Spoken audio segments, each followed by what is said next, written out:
Hello, and welcome to another one of these.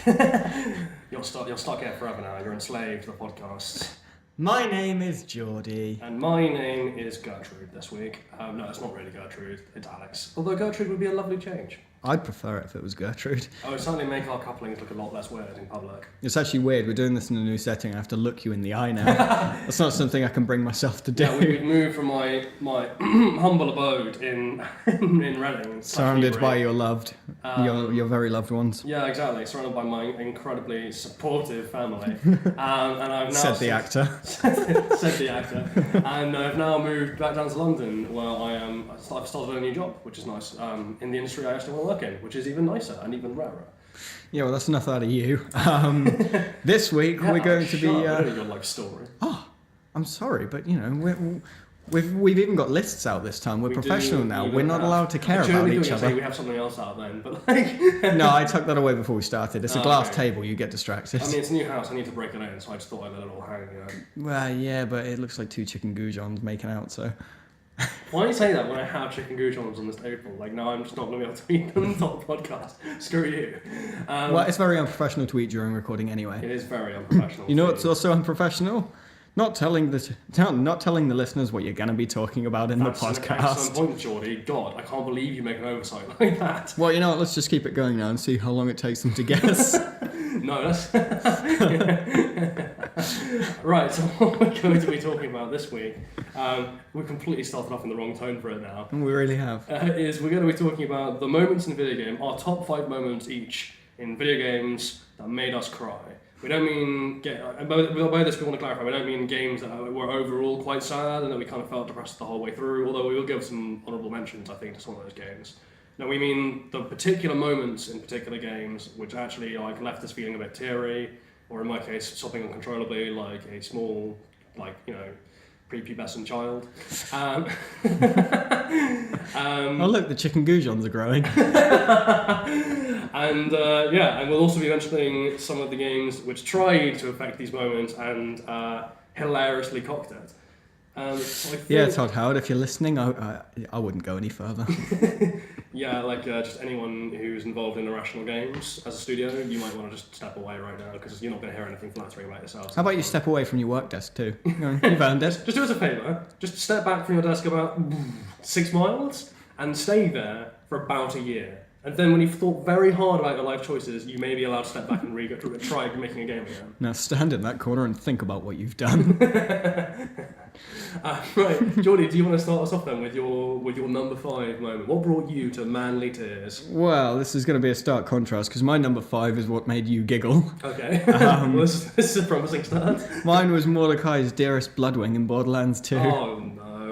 Alright, okay, fine, before I criticise it, explain yourself. Okay. There are listeners who are tuning in right now who are themselves now giggling into, I'm going to guess, pastrami sandwich or something like that. I think we're getting a bit too big for our boots here. There is a listener listening in. Well, that listener is already very disappointed in your life choices, so you need to explain yourself. Well, the original Borderlands to me was such a fun game, and I always played as Mordecai when I was playing that, and...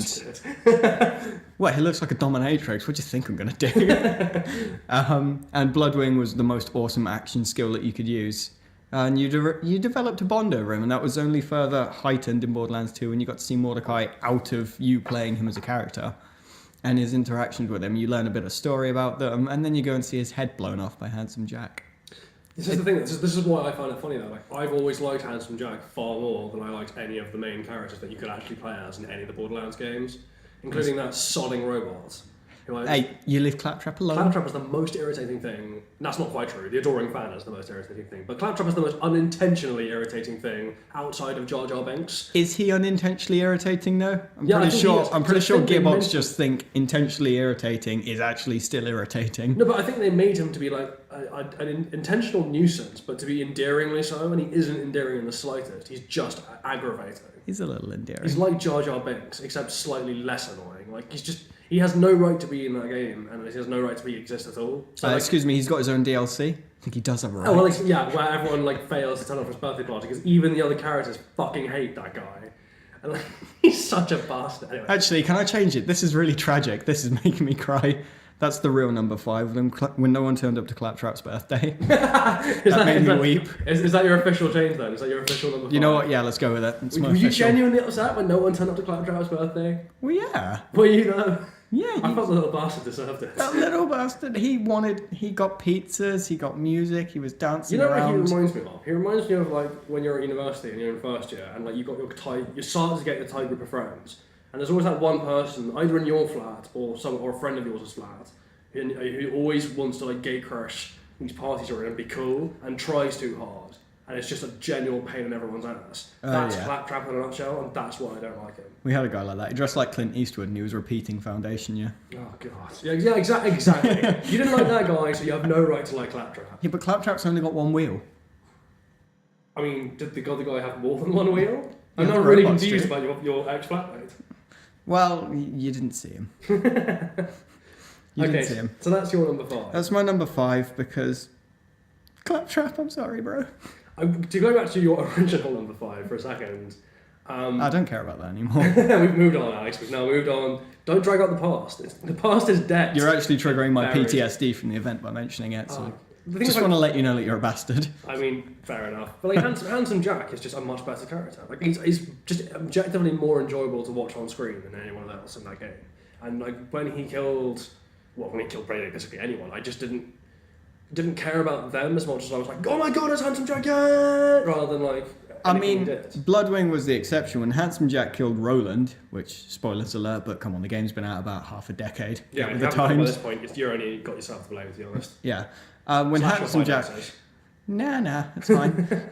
Go to CEX. Just take that alone. Bankrupt yourself for the sake of these games. Well, that's what we're doing. We're students. Yeah. Well, you're a student. I'm not a student anymore. Oh, right, Mr. Fancy, I've got a degree. So I've got a degree and a job. Screw you. I'm paid. Yeah, do you want a defined job? It's an internship, but it's fine. Nearly every one of those interns I've met who I'm replacing has got a pretty sweet job now. So in the industry, so it looks like it's really good. Anyway, we've totally changed the subject. Let's not get away from your indefensible defence of this moment. Well, you don't really need to defend your defence. You want to defend the thing you're defending instead of defending the defence, unless you're really, really good at defending, in which case the defence would be well defended. Yeah. But yeah, when Handsome Jack killed Roland and things like that, that was fine. In fact, I was closer to laughing my ass off, but it's just Bloodwing, man.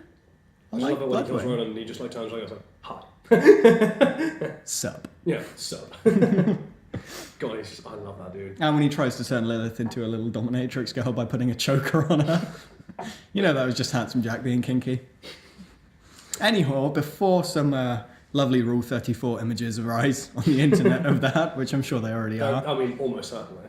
how about we get away from the true sadness of a true great dying and get on to your number 5, which I'm sure will be fine. Okay, so my number 5, I'm going to slightly cheat on. I'm already cheating on this. Well, Because it's a game series. It's the same game series, and it is a tie. So my first pick is the Death of Oracle from Arkham Knight. And the reason I'm going to cheat slightly and actually pick another character from the same series in a second is because, actually, spoiler alert, Oracle doesn't actually die. Batman just thinks she does because he's been sprayed with Scarecrow's fear gas. And the thing is, like, it's the Arkham games. What they've always done really well is immerse you in a world, a particular Batman world that feels like there are high stakes, which is hard to do in any kind of comic book situation where people are walking around in latex. But like, yeah, listeners will know my love of Batman anyway. But like, there's a moment where you're dragged to a location by Scarecrow, and Oracle, who's Barbara Gordon, ex-Batgirl, paralysed from the waist down, is in a room behind glass, bulletproof glass. Batman can't get to her, and there's a gun on the table beside her, and Scarecrow sprays the room full of fear gas, and in her fear gas-induced state, she sees Batman, who obviously looks terrifying in his costume anyway, doesn't recognise him as her friend, just sees a monster, and in her panic, apparently commits suicide on camera. And like, not only is that a really well-handled and very like poignant moment, but like, because of Batman's own problems in that game where he's hallucinating Joker, he's like deep in his misery, and you've got Mark Hamill's Joker prancing around him, just making him feel even worse by taking the piss out of the situation. And I think it's one of the first indicators in any game series or anything that you've ever had dealing with Batman that really gives you a sense of just how much it would suck to be Batman. And it's tough watching. It is tough watching. You've had Oracle for 3 games, and she's sort of been there for you all the whole time, so it is kind of hard to watch. I feel like we started up where we left off last episode. Yeah, fair enough. Okay, like I said though, she recovers, and that she's not actually dead. It was all faked. So there's that spoiler. Fake. It's fake news. It's fake news. It's not fake. It's an alternative fact. The death of Oracle is so fake. It's the fakest. I mean, he's right. Yeah, he's totally right. There we go. Well done, Donald. A gold star. You got for something right. A gold star on your massive orangey face that no one will ever be able to spot out against the colour of your skin. Aww. Now that's a real tragedy. So my cheat will actually be, and I think it's also because there's meta reasons why it's sad as well. In the previous game, Arkham City, where Joker dies. And it's sad weirdly for like 3 different reasons. One, in the game, just within the context of the game, it's just handled as a scene very, very well. And even though the Joker is literally the worst, most evil character ever written, his death is what it represents in Batman's story is very moving in itself. But also, it was Mark Hamill. He's since gone back on that decision again. But at the time, Mark Hamill, who is the Joker for most people, said that was going to be the last time he was ever going to do the role. It was going to be that performance, and so it was the send-off to him as well, and 15 years of most people's like childhood and love of the character. So it was really sad for that reason. And then there was a third meta reason, which was that in a previous, completely nothing related to the Arkham games, but in a previous animated film called Batman Beyond: Return of the Joker, Joker's death is shown on screen, which, by the way, was so graphic they had to censor it for children again. Man. Like Joker is shot in the chest with a metal bolt by a brainwashed Robin who he's been torturing relentlessly for 3 days. Brazzers.com, I the know. world's best porn site. And Joker's last words in that film were, "That's not funny, that's not funny," and then he dies. And then like in this, it makes sense in context. And like and then in this game, when Joker dies, the reason he dies is that Batman has the only cure for the disease that's killing him.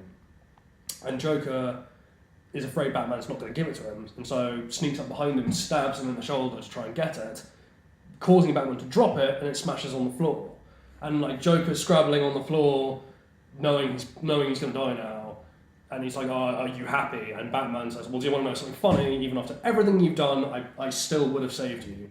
At which point Joker cackles maniacally in Joker fashion and says, "You know what? That actually is pretty funny," and dies. And it was such a great callback to that previous Joker death that like it was. I found it very, very moving as a scene, and like they slightly ruined the moment afterwards by having Batman to a huge orchestral choir taking Joker's body out and dumping it on Commissioner Gordon's car like some kind of hideous like some kind of hideous Game Hunters trophy. Happy Valentine's Day. It's like Darren, like Donald Trump Jr.'s like photos like posing with dead lions. Yeah. It's like Batman holding up Joker and smiling with a posing with a rifle. Oh, hey Sally, Uncle Brucey's got a present for you. And then Commissioner Gordon's voice acting ruins it as well, because like Batman comes out and dumps Joker's body in his car, and Commissioner Gordon just goes, "What the actual hell is this?" I just had this turtle waxed, mate.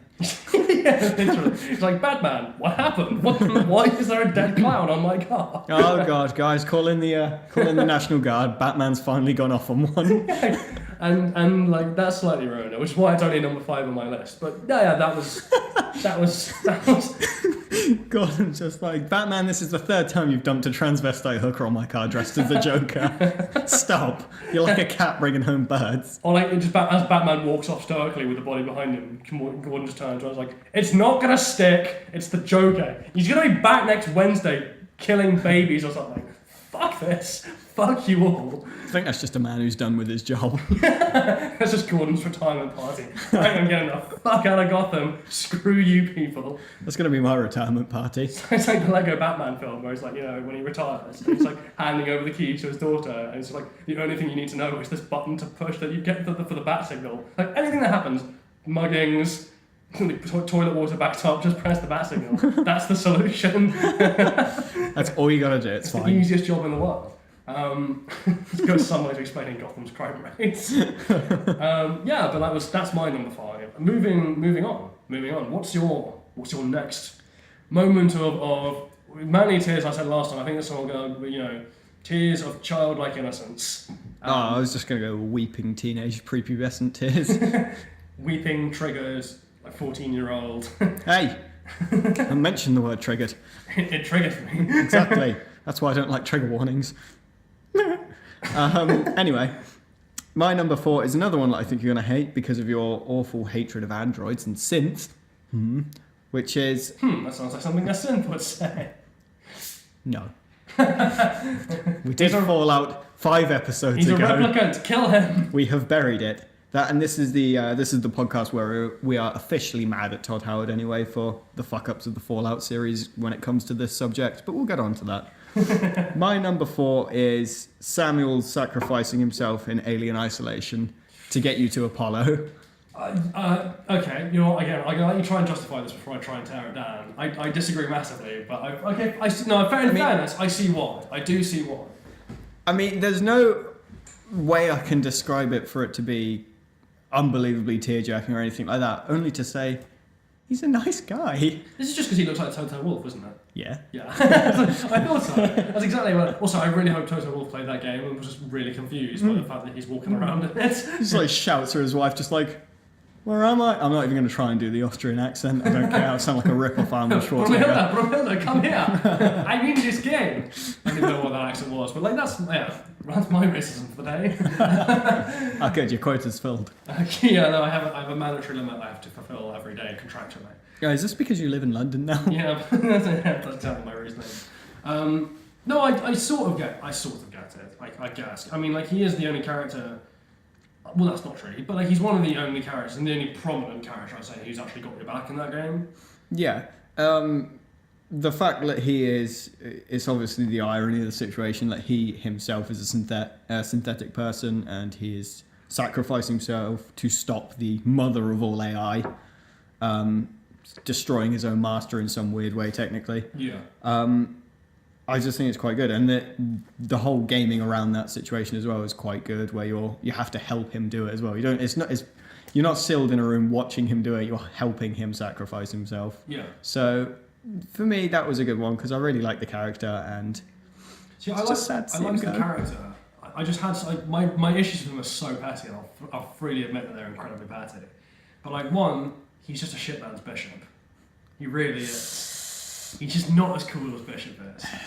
That's fine. Keep going. Dude, Bishop crawled through like a sewage pipe that kind of turned radioactive and blown to smithereens at any moment, and that could have been filled with xenomorphs, to deactivate a nuclear reactor on a fucking planet filled with aliens, and then got ripped in half, and then dumped in an ocean after like an extended hypersleep, and still tried to help Ripley. So Bishop's not there. And then was in a sack while Ripley got into a fight with a bunch of prison guys. Yeah. But yes, also not only is he a shitman's bishop, but like also he's a fairly bland character. In fairness to a lot of the characters in that game, they are all quite bland apart from Ripley herself. But like he's particularly bland. But as we've seen with Aliens Colonial Marines, which oh boy, we'll get onto that soon as well. Yeah, that's a whole other discussion. That makes me weep with rage. Any bishop in any video game is still just a poor man's bishop. It can be the exact same character mimicking it. It's just not the same as the character from the film. Yeah. So I think that's something we'd have to accept. Again, and like here's my other petty reason I don't like Samuels. He breaks the naming trend. I know it's so petty, but it's like, because you know, not every Alien film they're all named alphabetically. So like Ash is the first one, then it's Bishop, and then it's the one that was played by a young Winona Ryder in Resurrection, whose name begins with C. It's on the tip of my tongue. I know that one. I can't remember her name, but it begins with C, and then subtle googling begins. And then obviously Fassbender's one was called David. Yeah. So you're expecting it to be something with E? Yeah, but again, to be fair, the movies have ruined this as well because Walter was the new Fassbender one in Alien, the new Alien movie, which was okay. It was fine. It wasn't great. It's fine. It was all right. It was a good Saturday night. 2 hours. It was better than curling up and crying of depression on a Saturday night. We'll do that one. It's better than Alien Colonial Marines, but then so it's being repeatedly smacked in the nuts with a wooden board with a nail hammered through it. So, I mean, I'd know, as I'm sure you could tell me about. Yeah, I mean, like I know it's an incredibly petty reason. Also, with Samuels, I think the problem was we just didn't see him in enough of the game. Like he goes AWOL for a good third and a bit of the game.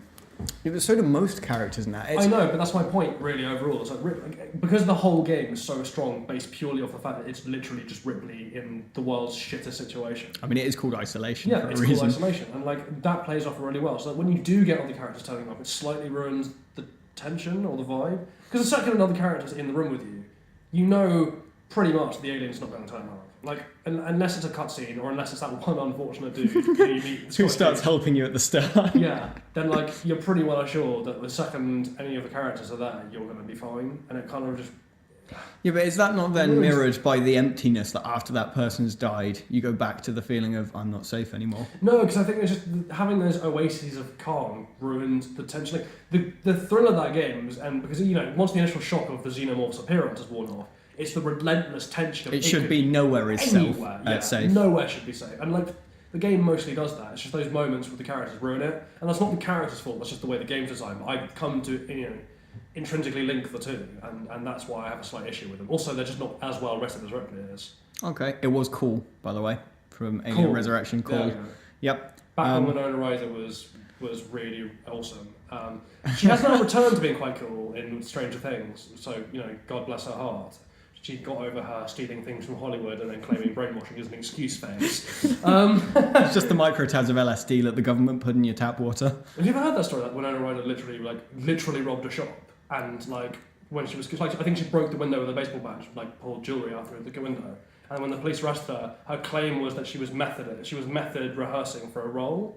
And you're like, no, that doesn't excuse you, lady. I mean, it's a good try. I'll give you that. To be fair, she was married to Johnny Depp, which, in light of his recent revelations, is probably a good reason for the screwing up. That's something I put down to Depp's influence. Yeah, I mean, I shudder to think what that relationship was like.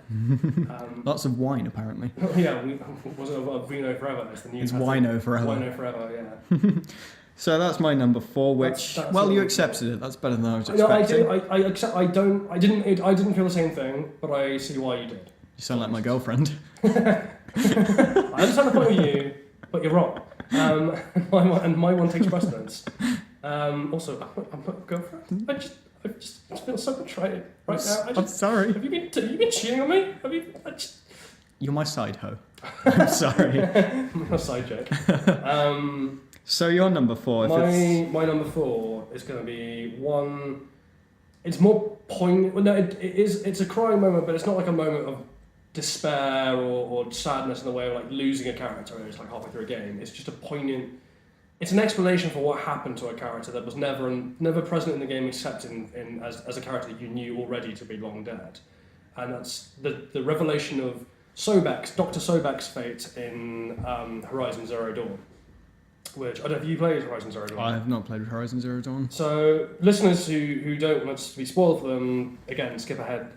Borderlands doesn't get spoiler warnings, but Horizon Zero Dawn that's does. 5-6 years old. Horizon only came out last year, in fairness. Oh, fair enough. I think there's a statute of limitations on spoilers. So the whole game is set in, as most people I think are aware from the trailers, it's set in sort of the distant future, in a world where humanity's regressed to kind of tribal states, like Bronze Age kind of era level of civilization.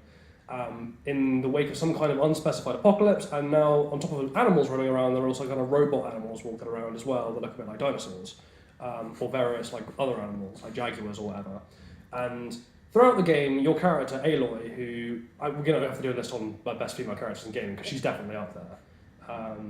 Who's just one of my favourite characters of all time, is trying to find out what happened to a character called Elizabeth Sobek, who looks exactly like her, like identical to her, but lived before the apocalypse, and again, it's not. I mean, she's dead, but it's never actually concretely said that she's dead until about 2/3 of the way through the game.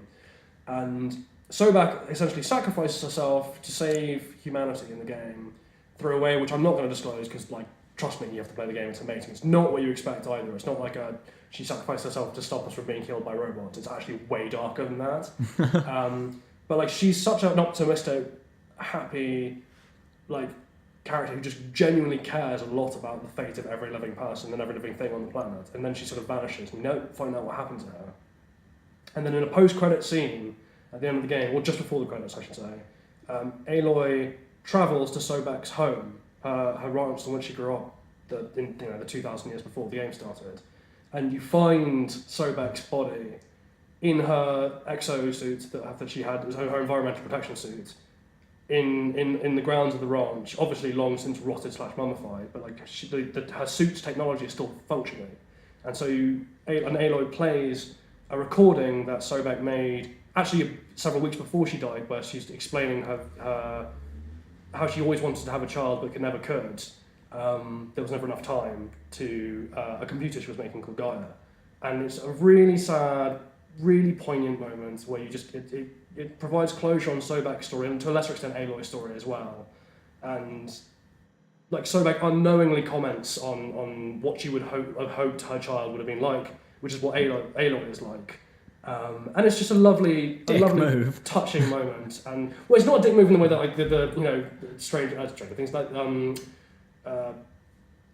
Beyond the Storm, Before the Storm was, Life is Strange Before the Storm was, where they just shove in a really dick move. No, it's a dick move for the feelings.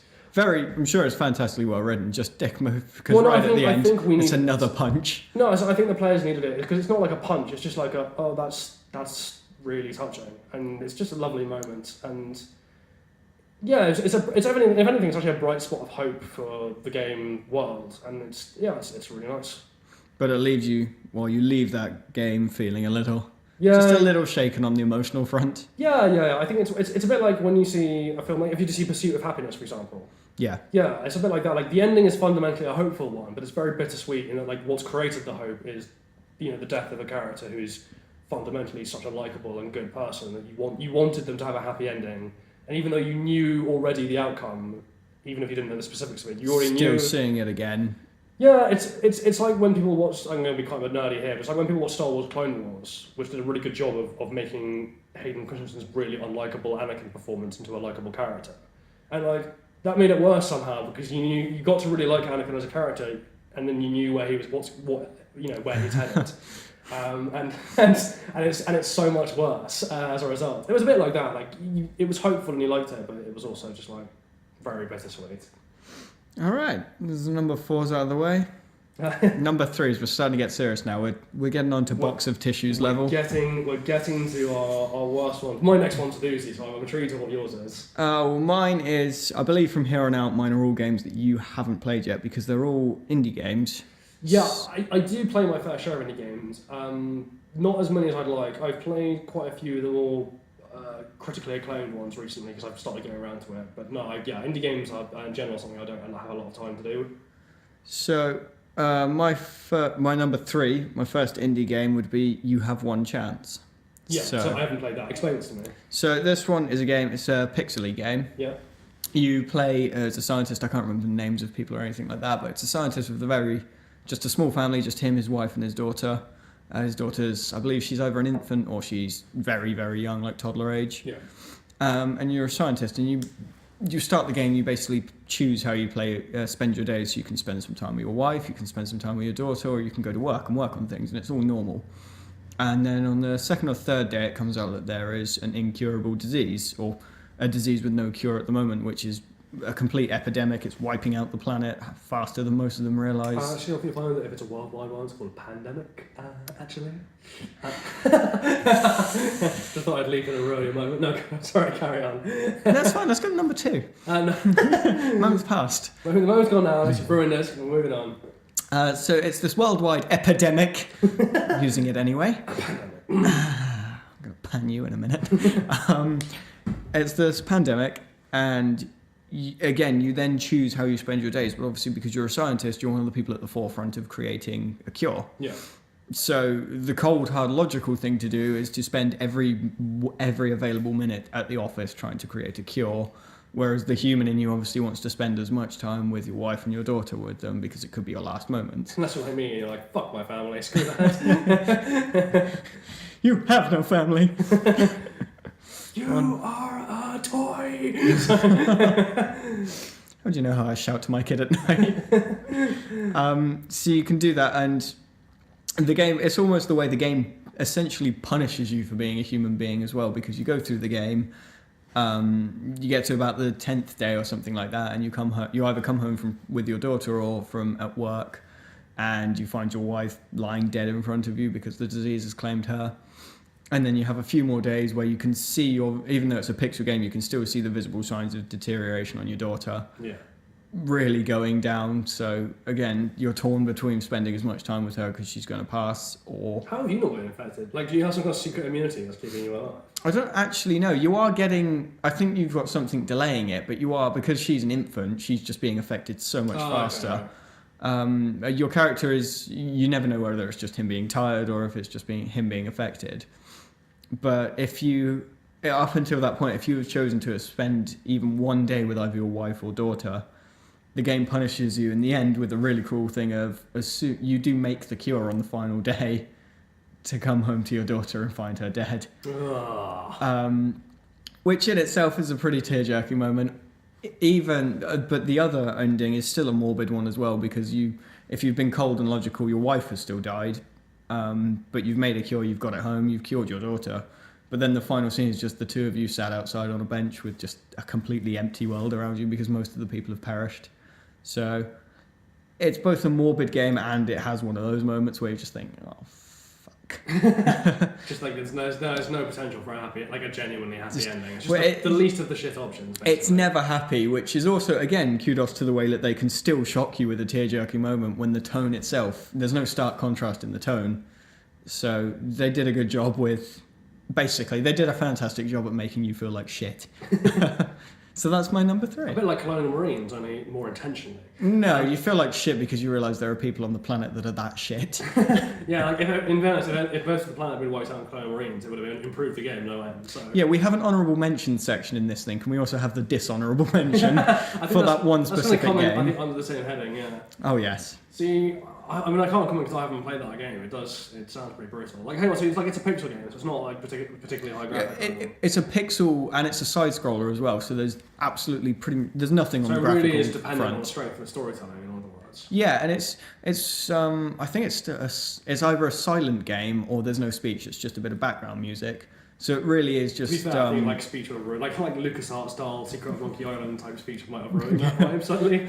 Oh no, I guess my daughter has died. Or some heavy rain. Jason! But yeah, the silence is great for it because it draws your eye because you're going in and out of the same places each time, but you can see those places changing as well, like things going wrong at home. Yeah. You get to the lab and more people are disappearing. There's blood on the walls. There's things like that. So it's just the little changes in it. That would have a really curious turn of phrase for when people are like, oh yeah, the disease has claimed someone. I always have this weird image in my head of an auction house where a disease holding up a lot. One human, I get $100, 110, 110. I have 1 million for 1 million, 2 million for 2 million, 2 million for 4 million. Wow, you and I, we have different values on human beings. Yeah, you're like $10 on a million. I'm a bit stingy with my people. Yeah, I thought I was the cynic. Jesus. Well, I've got a whole camp of them by now. I don't want to be spending big bucks on all of them. I was in Fallout. And also, I say that, you're the monster who shot dog meat, so I'm not really surprised. Is he a human? He's better than a human. Oh, he's a good dog. He's a good boy. He's not a good dog. He's a good boy. He's not. He is a good boy. He's a weird dog. He's the only dog I've seen that hasn't taken a shit in about 200 years. He's also the only dog in 200 years who hasn't died for 200 years. Not on my save. Oh yeah, except on your face. You are just a monster. You're a monster. I know. If I made a YouTube video that was 10 minutes long of me just killing dog meat, would that make it to number 1 on your list? I think I'll make it to number 1 on my rage-inducing list. Fight me. Damn it, for dog meat, I will fight you handily. Well, when we get the recording equipment, I'm sure we can. When we get our YouTube recording equipment, we'll have some battle royales on a few games where I whip your ass in dog meat's name. Oh no, we'll have a proper lancing match. Yeah, I think my number 3 is going up one that a lot more people I think would have played because it is a AAA game, which is John Marston's death in Red Dead Redemption. Spoiler alert, instantly. If you don't know that. But again, that game is about 6 or 7 years old now. Some kid sat listening to the podcast just like, I'm going to listen to this, my favourite podcast on YouTube ever, and then I'm going to go and play some Red Dead. Oh. I mean, it's 7 years on. If you haven't played it, yes. Statute of limitations, I think... Alright, can we call it 5 years? No, I'm going to officially call it as 3 years. If you haven't played it for 3 years, because in this age as well, it's really hard to avoid spoilers. Tough, but fair. Yeah, I think in 3 years, if you haven't played it and you haven't found a spoiler online, that's your own damn fault, to be honest. And so, I like, see you're the authoritative parent then. yeah, exactly.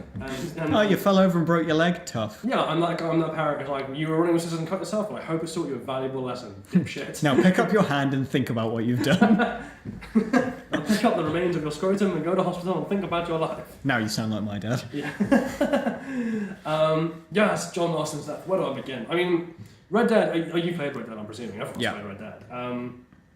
Yeah, as you know, it's got like that kind of the whole game's vibe because it's set so late in cowboy history, like the real end of it. 1911 the game set. Cowboys are dying out. It's not the cool thing anymore. Yeah, and like it's the Wild West is effectively dying. John is the last of a very select breed, and he's a man trying to atone for past sins on the wrong side of the law by bringing his former gang members, who at one point had honourable intentions as a gang, to justice because they've all gone basically crazy, and he's being strong-armed by a very corrupt and quite brutal and horrible early predecessor of the FBI, which is the Bureau of Investigation, into hunting them down in exchange for his family, who they've got hostage, and in exchange for immunity for him.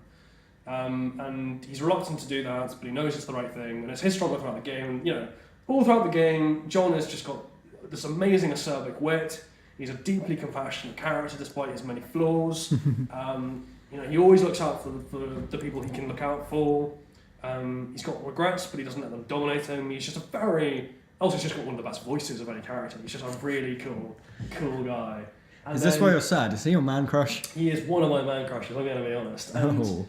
And then like at the end of the game, they give you they taunt you, like with 3 missions left, like you get your family back, you get to go live on your ranch. John seems to be working towards a happy ending with a wife who loves him. His son's a bit of a brat, but And then out of nowhere, he starts to connect with him, over their shared values rather than their shared interests, and it all looks like it's going to be, peaches and roses, and then the government decide actually they want to tie up the loose end and get the very last member of the gang, which is John, and so they renege on their deal and send soldiers to kill him. And John valiantly holds them off for long enough to send his family away on a horse to get them out of danger, and you think, okay, John's going to follow shortly, he's going to escape.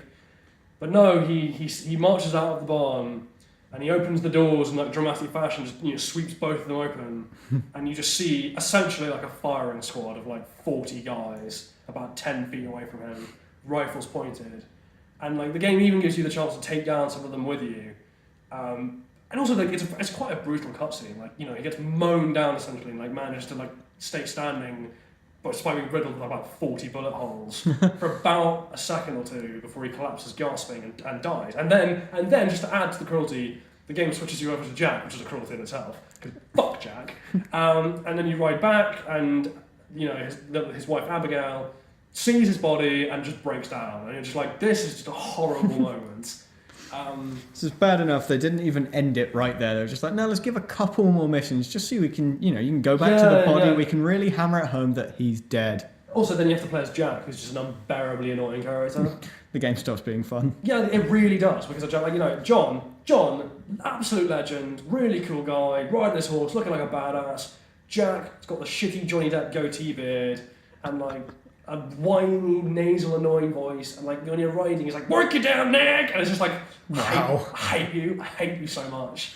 And he's also just become inexplicably as talented a gunslinger as 30+ year career of killing people, John Marston, in like 3 years somehow. They never explain that. Because he's his flesh and blood and magic and storytelling. Yeah, exactly. And forgetting Jack, I really wish I could. John is one of the best video game characters I think that's ever been made. Just a very well-rounded character. Rockstar actually, despite the satirical nature of their games, are very good at making characters, despite the weird worlds they live in, are very, very relatable and very likeable. I think John is the pinnacle of what they've achieved with that. And so watching him die in such a brutal fashion, defending his family, doing what's right, earning his redemption, brought manly tears of pain to my eyes for weeks. I still haven't gotten over it. And I hope he cameos in Red Dead 2, which is coming out, I think, next year now. They pushed it back. Because it is a prequel, despite being called Red Dead 2. And it is about the gang that John was a part of, so hopefully he will cameo. You just want to see tiny little snippets more of him. Well, I think Red Dead is officially set before Red Dead 1, but after John had already left the gang. And so You'll see him, I reckon- or you'll I- have mentions. I reckon he'll at least be mentioned and will probably turn up for at least a mission or two. And I Yeah. hope that's the case because I think we would like to see more of him. But yeah, that's my number 3. It's getting heavy in here It is- now. It's getting very sad and weepy. Yeah, so this brings us down to your penultimate one, which is My penultimate is again another game that isn't strong on the graphical front. It is The Witch's House. Ever played? I'm going to take that. sorry. To have a No, drink. I'm not going to pause. So our editor can edit that silence out. I'm going to let everyone know that you were sat there, drinking and being unprofessional. Yeah, you were there being like this made me really like broken inside and Alex. But now's Alex, the right time to Alex, take a you swing. chugging Coke. The fuck is wrong with you? You Yes. chug, I snort. What's the difference? So yeah, explain this game to me and just to round home my unprofessionalism. Here's a chicken goujon. Jesus. I fed cats last week and they made less noise than you. Okay, so The Witch's House. You play as a young girl, Viola, who goes... she's not very good at being a small child. She goes and explores... well, it's a talent, all right? She goes and explores this old abandoned house, which you know, if you are a small child and you are in an abandoned house, something bad's going to happen. She should have at least broken the fourth wall to be courteous to the players.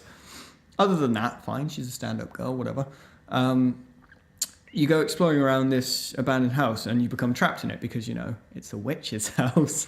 So shit goes down. Oh, it's weird. I feel like there's something in the name that might have tipped us off that it was a bad place to go. And see, again, she should have known that. I think it's the word house. That's what does it. No, it's the the. It's the Whenever it's got a the in front of it, you know it's something significant. Any property whose name includes a the is usually owned either by the Ministry of Defence Or an asshole. and it's probably demonically haunted and should be avoided. No, she's just actually Secretary of State. Secretary of Straits. Straits. She's the Secretary of Straits. Well, Yeah, gays not allowed in this video game. well, we'll get onto that one in a later video. So this house... I'm already feeling excluded here, Johnny. Screw you.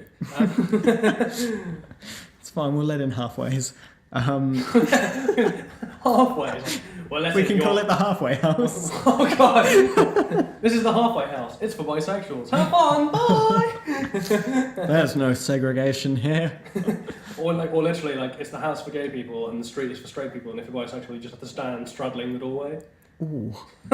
Just 1 foot over the side of each mantle and just You say live that. your life. Yeah. This is your life now, 80 years. I guess to dig up the word liminal from GCSE English. Oh, Jesus. Get out.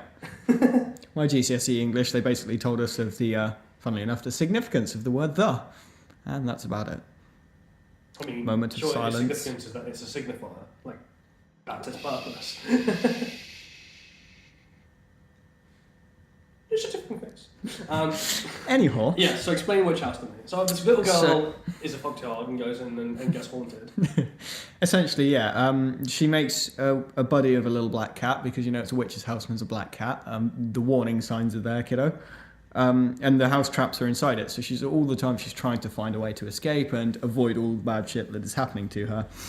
She reads diary pages from this girl called Ellen, who was the witch. Yeah. The witch is called Ellen. I know. That's the least witchy name I've ever heard. What about Sue? Or Montague. Wonder. Wonder Woman, meet Wonder Witch. A witch called Wonder. It's like a fish called Wonder, only with more demonic possession. And your horny cousin, Wonder Flap. Or just, Anyway. or just like a stripper's name, this is Mary Lou, the witch. Oh, this is Sally Lou. this is Cindy Lou, the witch.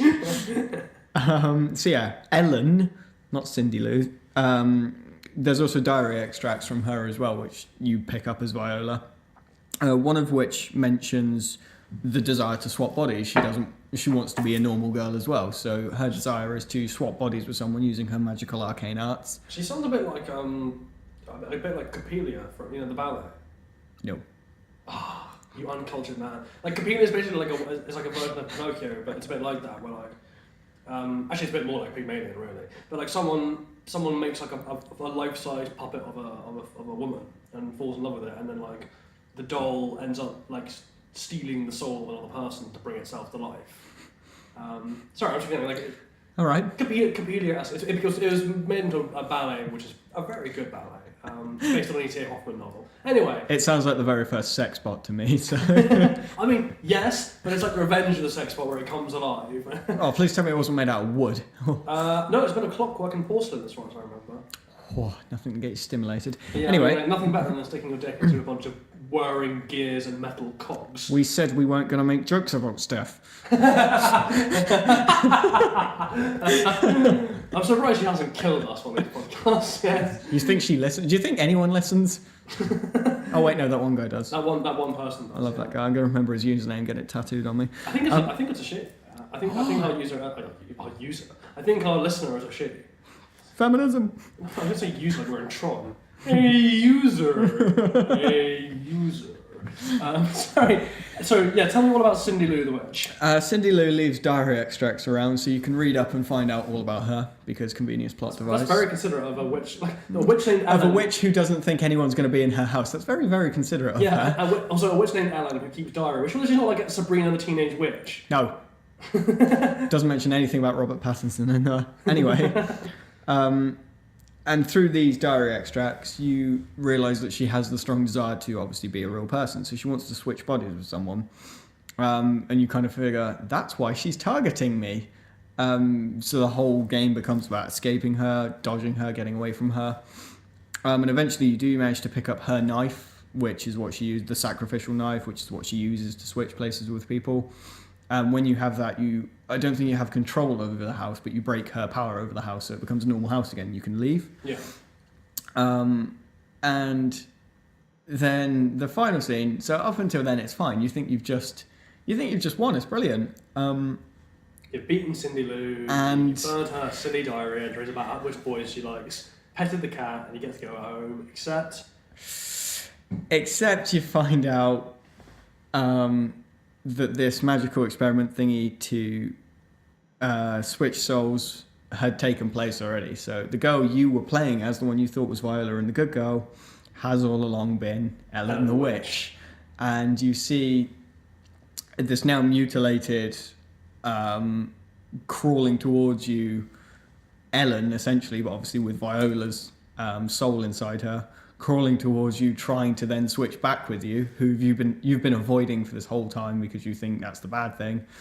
And to add insult to injury, Viola's father, who's been searching for her while she's been in the house, comes up to what he thinks is Viola, sees her screaming at the witch on the floor, and shoots her in the head. So he shoots his own daughter in the head because he doesn't realise that she's trying to say daddy. Like she crawls up to them and starts gargling, trying to say dad, and he calls her like a vile witch or something like that and pops her in the head and walks away with who he thinks is Viola but who is actually the witch.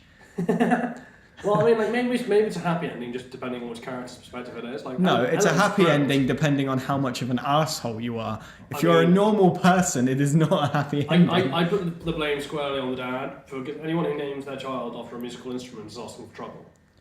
Not that much trouble, though. There's a limit. That's an excessive amount of trouble. But public beatings, fine. Fratricide, not. Not fratricide. That's not weird. No. That's killing your brother. No. Yeah. I only used that because I watched the synth thing in Fallout 4 the other day. Shut up. Let's stick with homicide. I don't know the one for parents yet. I can't remember the one. Is it just parenticide? No, it's killing your mother would be matricide. Killing your father's patricide. Killing your sister. Patriarchy. Killing your sister's sororicide. I don't know what. Doesn't have the same ring to it. Yeah, I don't know what killing your children is called. I mean, I guess just. I don't want to Google it. I really don't want to. Google what's it called? You will be on a watch list. Yeah. What's it called if you kill your child? I mean, like, other than just being a general dick, like, or a character in a Hideo Kojima. Well, I mean, according to you, it's not. It's a happy ending. So. Well, for Ellen, I'm sure Ellen and Ellen's cat are thrilled with the outcome. No, the cat disappears. Well, I know what happened to the cat. The cat went over to Resident Evil and got that little red bow and became Safe Cat. So, happy ending all around. It was Safe Cat in the game as well. Is it Safe Cat in the game as well? Yo, Safe Cat, I love you, Safe Cat, yes. Safe Cat is the best thing ever. He is my idol. He saved you. That sounds effing brutal, to be honest with you. It does. It does.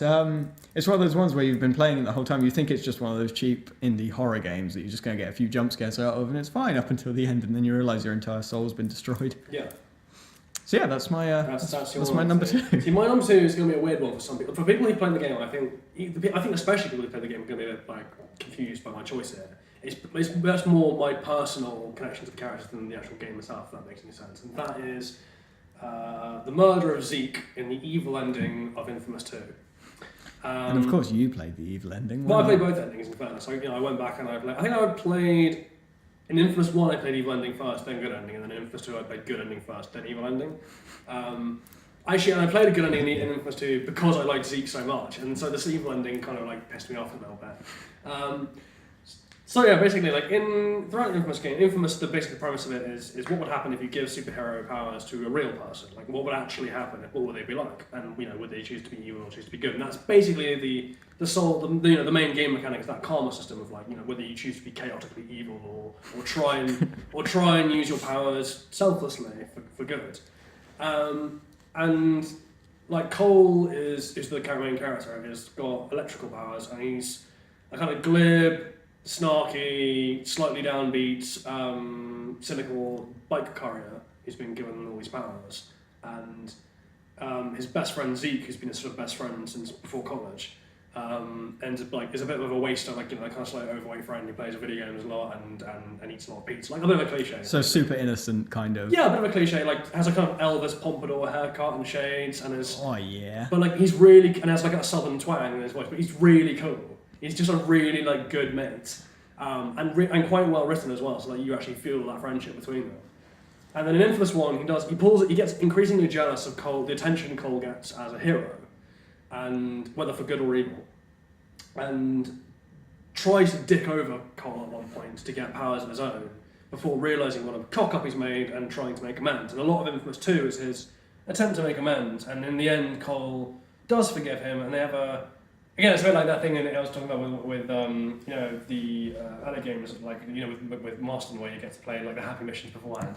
They have a great scene where like Zeke and Cole are just on a sofa on a rooftop with a TV and some cold beers. They're basically in New Orleans, or the game's version of New Orleans, and Cole gets a call, for his heroing basically, and they just look at each other and like Cole's like, yeah, no, turns it off, and they just like say clink a beer and like watch this film, and it's like. It's just such a cool little bro moment. And then the evil ending is Cole decides to dick over humanity to save it, because he thinks like the world's ending because of a disease that only affects people who don't have powers. And so he's fine. Yeah, so he's fine. Zeke is ill. And a lot of the other people are ill as well. And like he knows, because of various things that went on in Infamous 1, that this plague will eventually wipe out humanity. And an evil, the superpowered people are called conduits, an evil conduit called the Beast, who, again, he knows from events in the first game is sort of prophesies to end the world, and who he thinks he's there to stop, says to him, like, no, I am destroying cities in what are effectively nuclear explosions, but it's not what you think it is. My explosion, my blowing up these cities means that everyone in those cities who has the potential for powers gets given powers and cured of the plague, at the cost of everyone else's lives. And so who's going to die anyway. Yeah, who are going to die anyway. And so what I'm actually trying to do is save as many people as I can, just in a really dickish way. And it's not even in a really dickish way, it's in the only way he can. He thinks is available. The problem is that Cole has stumbled upon something that could potentially do the reverse, save all the other people at the cost of killing everyone who's got powers, which is obviously a much smaller percentage of people than would be killed otherwise in the other scenario. And you can either choose to do that ending or to team up with the Beast, your mortal enemy, in destroying the world. And that's the evil ending. And in the evil ending, Zeke does the right thing and he tries to stop you. And they have a moment where Cole's got the object that could stop them, he's about to smash it, he's fighting someone else, it rolls out of his view, and it rolls over and clinks against Zeke's foot as it comes into frame, and Zeke picks it up, and they have this last, just incredibly sad moment where like neither of them want to hurt the other, but they know that they're now fundamentally on opposite sides, and Zeke has to try and stop Cole, and Cole has to try and stop Zeke. And Cole basically ends up frying Zeke alive with electricity, and then having a breakdown. And it's a really hard scene to watch if you actually grow into like the characters. Also, it's made monumentally worse by the fact that the Beast then turns up and goes, yeah, you know what, I'm not sure I can live with all this killing, let's call off the whole plan. And you're like, well, fuck great. You, man. Oh, brilliant. Thank you. Yeah, literally.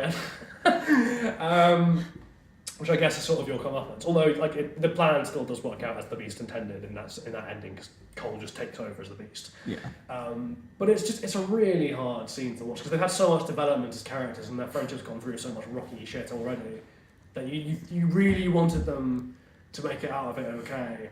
And it's just pudgy old Zeke trying to step up. Yeah, it's Zeke actually being a real hero and paying for it with his life, and it's awful. It's a very hard scene to watch. And I mean, like, the thing is with that game, like, someone dies either way. Either Cole dies saving the world, or Zeke dies trying to stop Cole from destroying it.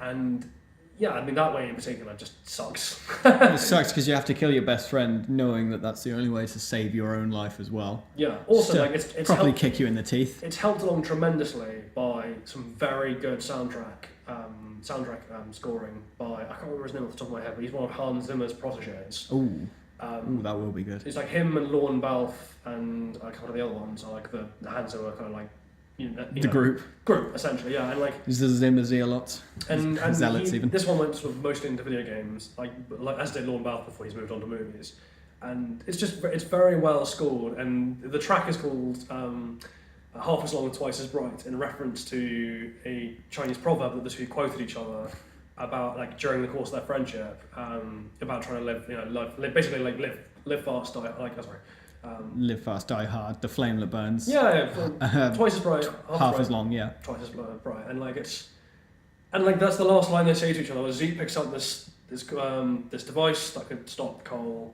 and Cole doesn't just fry him immediately. They walk up to each other, and Cole's like, half as long, and Zeke completes it and is like twice as bright.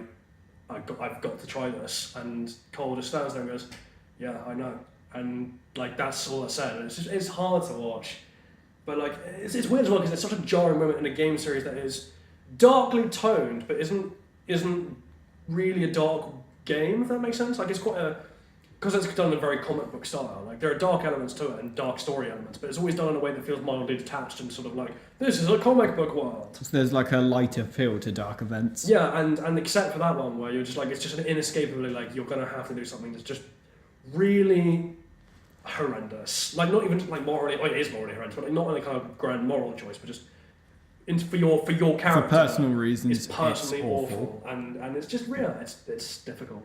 And I genuinely did well up a little bit during that scene.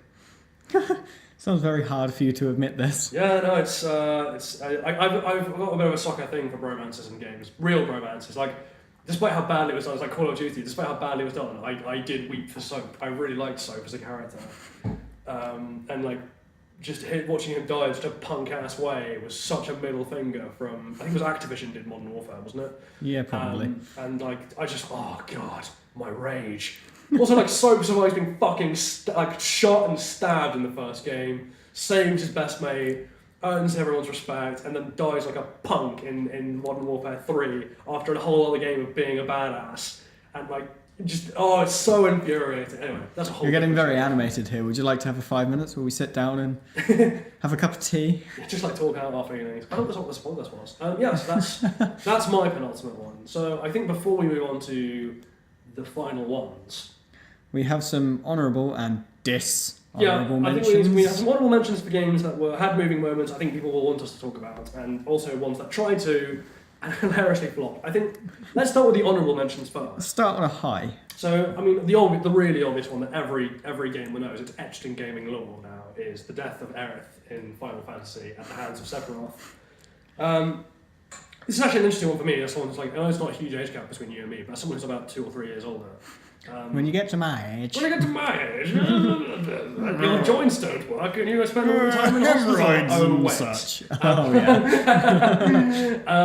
Yeah. Like, did you ever play like those early Final Fantasies? You didn't. Oh, was that? So, I'm too young. Was that? Oh, it must be so close because it's one of the first games I remember playing. So I would have been, I guess, around 6 or 7 when that came out. Yeah, so it would have been about 4. Yeah, like I mean, like it's literally just on that cusp of just being just too young enough to play that game. But like, yeah, it's the one that's etched in gaming lore. I'm sure you know the story at the very least. And like, Aerith is like this companion character you have in Final Fantasy. She's like the sweet, innocent flower girl. She literally like she sells flowers when you meet her, and like she takes you home to meet her mum, and she's really lovely, and just like you get to go on this really like innocently sweet, childlike date where you take her on a Ferris wheel, and she gets a little jealous over your companionship with another female character, and you get to like have a romantic moment, but you never actually get to like kiss her or do anything with her. And like just as sort of like it's sort of building up to something, fucking Sephiroth, who's like the villain of the game, just parachutes out of fucking nowhere in the sky of this cathedral temple with a giant ass sword and just stabs her through the back and kills her. And it comes out of nowhere. Spider-Man out of fucking nowhere. Spider-Man out of fucking Aurora Borealis in this part of the country, in this specific time. God, we're so lucky. Entirely localized within your kitchen. Maybe she was just trying to send the biggest hint that she wasn't interested in that date. I mean, stabbed in the back. Fuck it, plan C, plan C.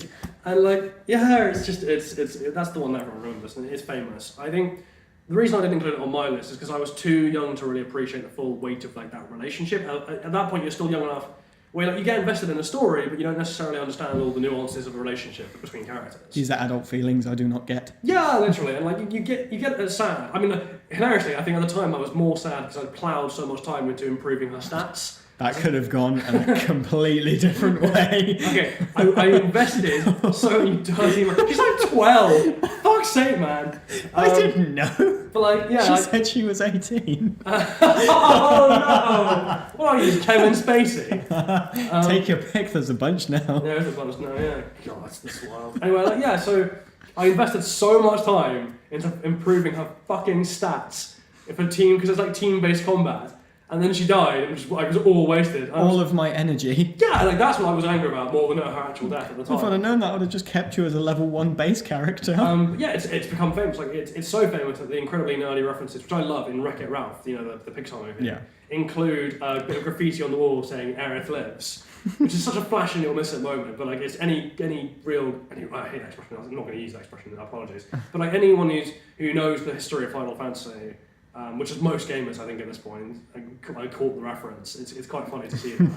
I also like the idea that all the game world characters have like this kind of like movement. She lives. Just everyone, we're a community. Batman lives. No, he doesn't.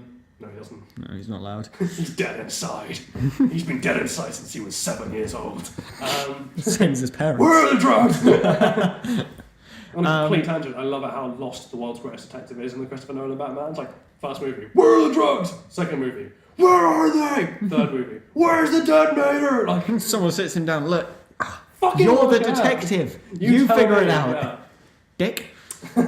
Anyway. Voice. What do we have? I have my list here. I've got the main list, and I've just got another subsection saying generally depressing. Generally depressing. Well, I mean, there are a couple of others. I think, like, obviously, the death of Aerith is another one. Like the Clementine and Lee from the Telltale Walking Dead is another one.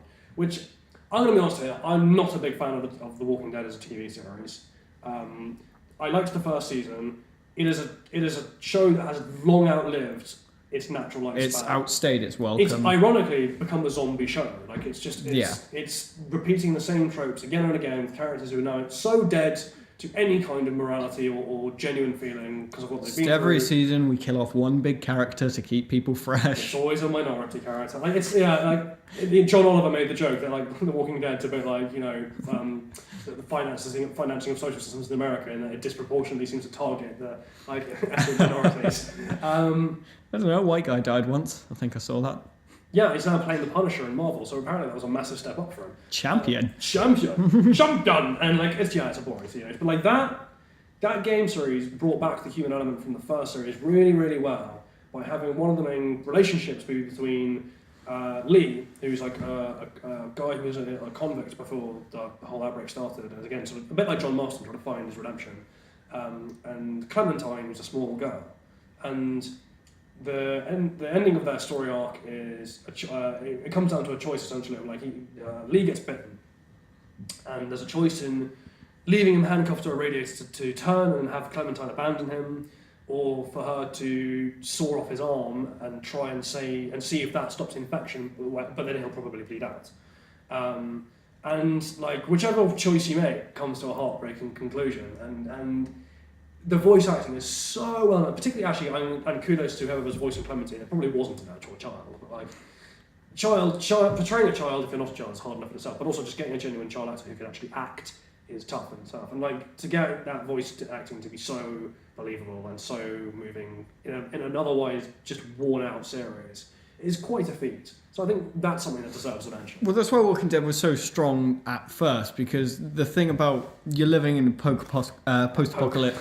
Poke, yeah, you poke everyone. Everyone just walks up to you and pokes you without warning. It's like Facebook gone mad. A post-apocalyptic world is you're still striving for the morals and values that you had way back when. With the first generation in that kind of world, they still remember the old world.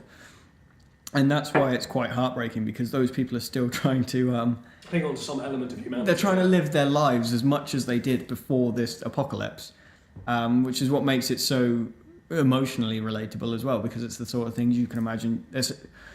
You know, when these people are 20 series in or whatever it is, and they're hardened to it, different moral things don't affect them. There are no moral quandaries anymore. Yeah, there's no moral thing. Whereas in the first, I remember in the first season, one of the people, they're in a... this one woman, I can't remember her name, but she's in an old shop and she sees a necklace that she likes and she remembers that it's her sister's birthday and she considers taking it, and then she hesitates because she still thinks, you know, stealing is wrong. Yeah. So it's little things like that which made it so strong at the start, which is just why it's fading out now, because it's basically like the zombies are just dead. It's worn out its plot. There's nowhere for it to go, really. It's painted itself into a corner by following the comics too closely, and yeah. But maybe that's a podcast for another time, where The Walking Dead went wrong. Yeah. And then I think the other one, it's actually two games here, but I'm going to mention them because they both deal with similar themes, which is Cinema Hellblade and Spec Ops The Line. And again, like there's no particular moments in each one. Geordie is mouthing the words... to me. I'm sorry to our editor, he'll have to probably bleep out that last particular swear word for our more sensitive viewers. But like, I think he was going to mention Spec Ops. Actually, I'll tell you what, I guess I'll leave Spec Ops to you, Geordie. You go. I'll talk about you do Spec Ops. It's a good tie, actually, because I got Cinema Hellblade. So, like, that's fine. So I'll start with Cinema Hellblade. Is a game that attracted a lot of attention for good reasons last year, and that it's a very hard game to get through just in terms of gameplay. It's very, very tough. And very Dark Souls-esque. And the premise is that you're playing as a character called Senua, who's like a Pictish / Viking warrior. And you're journeying into the land of the dead, Hell, in the Norse Hell, not the Christian Hell, to find your dead husband and bring him back. And the game mechanic plays out in a way that, like, the voice actress for Senua recorded about 13 plus hours of additional dialogue, which is done as like overlapping voices narrating what's going on around you as it happens, criticizing you, frightening you, giving your character different like perspectives, praising you sometimes, though not often. And it really, the game is largely metaphorical, and it's very much a metaphor for her working through her stages of grief for her husband, with also the very strong suggestion that even prior to his death, she struggled with some kind of unspecified mental illness, like depression or something of that nature. And that these voices that you can hear are the literal voices in her head, just constantly harassing her and belittling her and pressuring her and dragging her down and making everything that much harder. And it's done really well in a way that if you actually ever had a mental illness or knew anyone who suffered with a mental illness, you can really relate to her struggle in a slightly unnerving way, just to really get a feel of what it's actually like to have these voices in your head screaming at you all the time, or just whispering in your ear, like because that's the thing, they don't scream, they don't shout, they just toxically whisper. It's just it's not one big blow, it's a bunch of little dents, which wear away and break someone down. It's very much like whereas these other moments we talked about are very much like, hitting the metaphorical iceberg of emotion. These ones are much more like, just continuous coastal erosion, like you're just worn away throughout the game, it just breaks you down.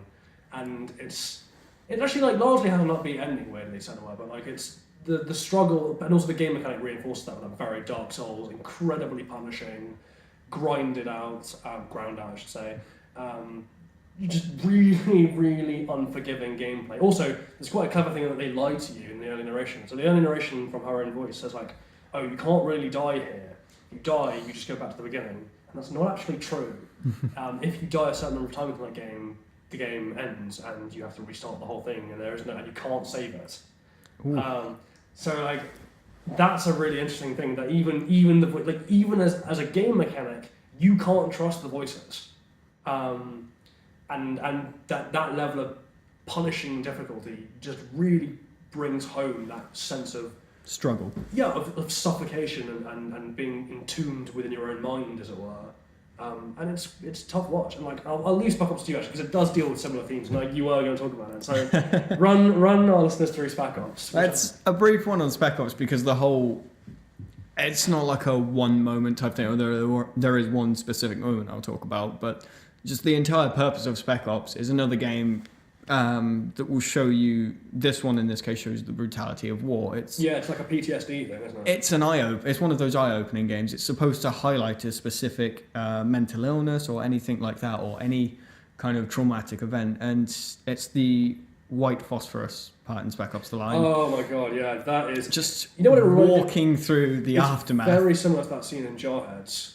When they're on the highway and like they're walking past the victims of white phosphorus bombings in their cars. Yeah, it's that moment of silence. There's it's the quiet after what's just been done when you just realise I've done this. Yeah. Or situations have led up to this happening that an extreme measure such as this seemed like the right thing to do or seemed logical. It's also a very clever game for men in terms of representing PTSD in that kind of mental illness kind of way, where like again that's a spoiler alert. So if you don't want to know this, if you haven't played the game, which I recommend doing, so jump ahead 5 minutes if you want to have this sort of, again firsthand. Spoilers from here on out. In Spec Ops, you run through the game searching for a war criminal, and your character's voiced by. No, it's Nolan North, isn't it?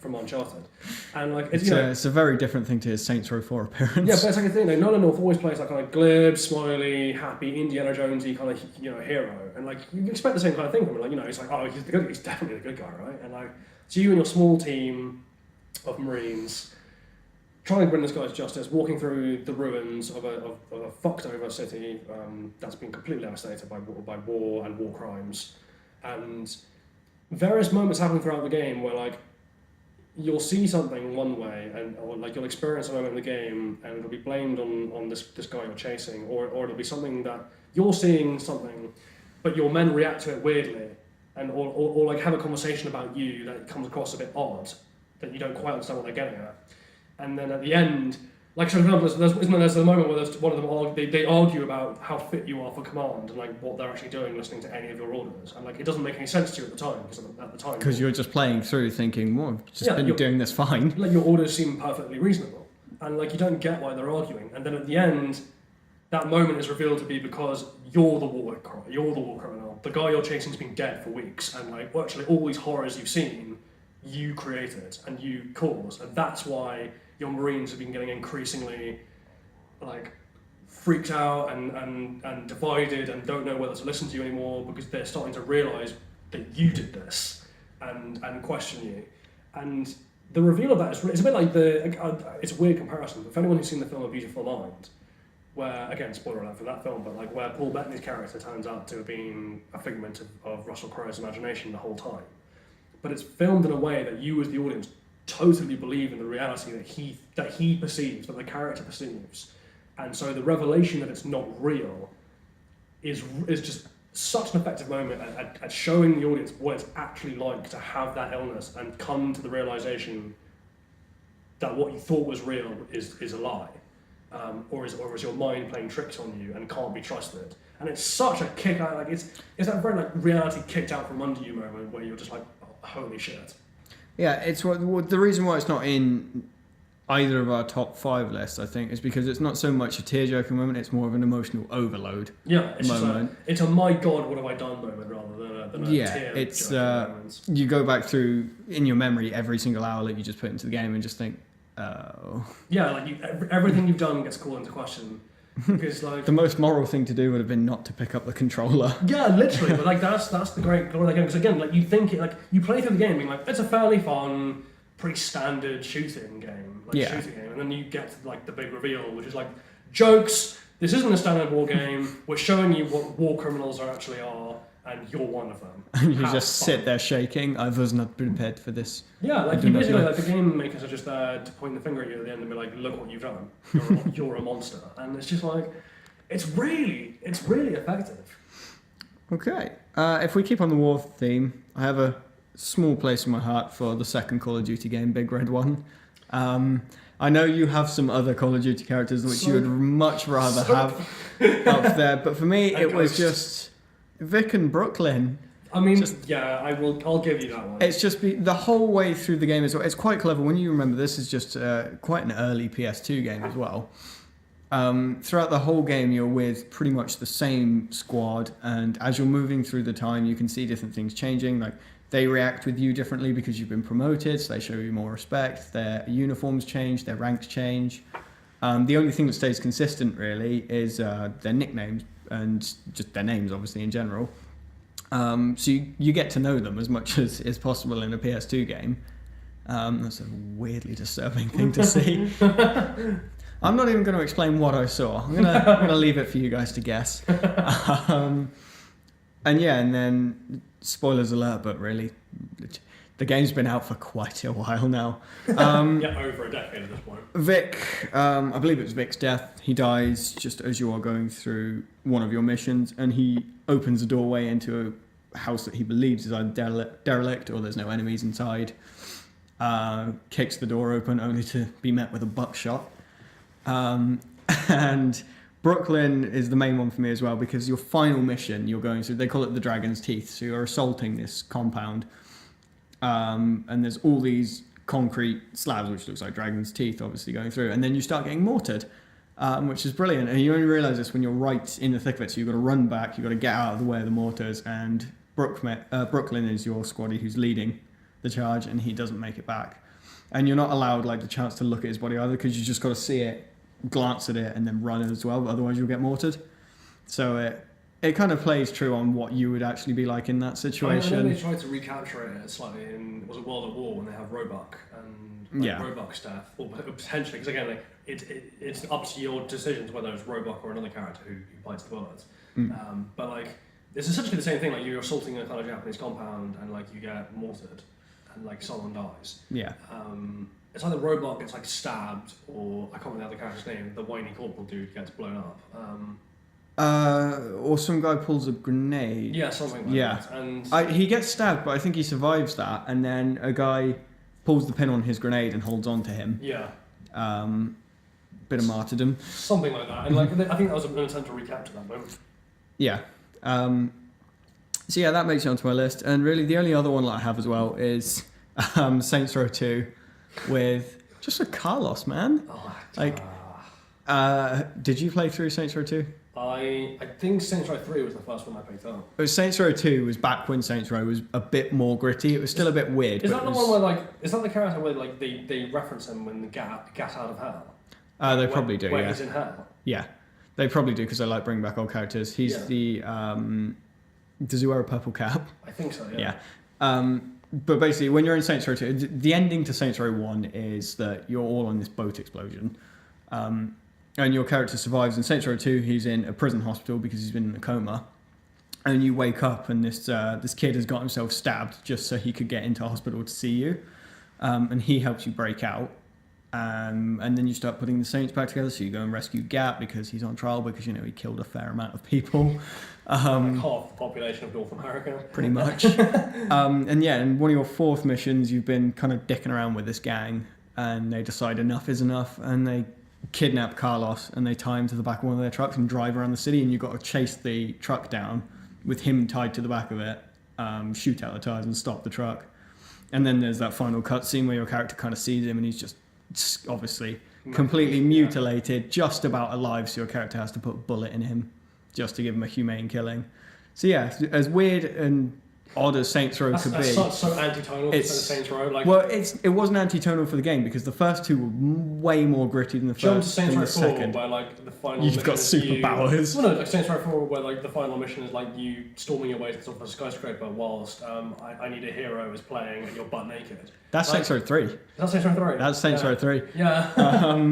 But yeah, the first two are very gritty, and it kind of pains me because when Gat I'd say dies in quotes because obviously he's back in Saints Row 4 because they had to invent the whole alien invasion thing just to bring him back.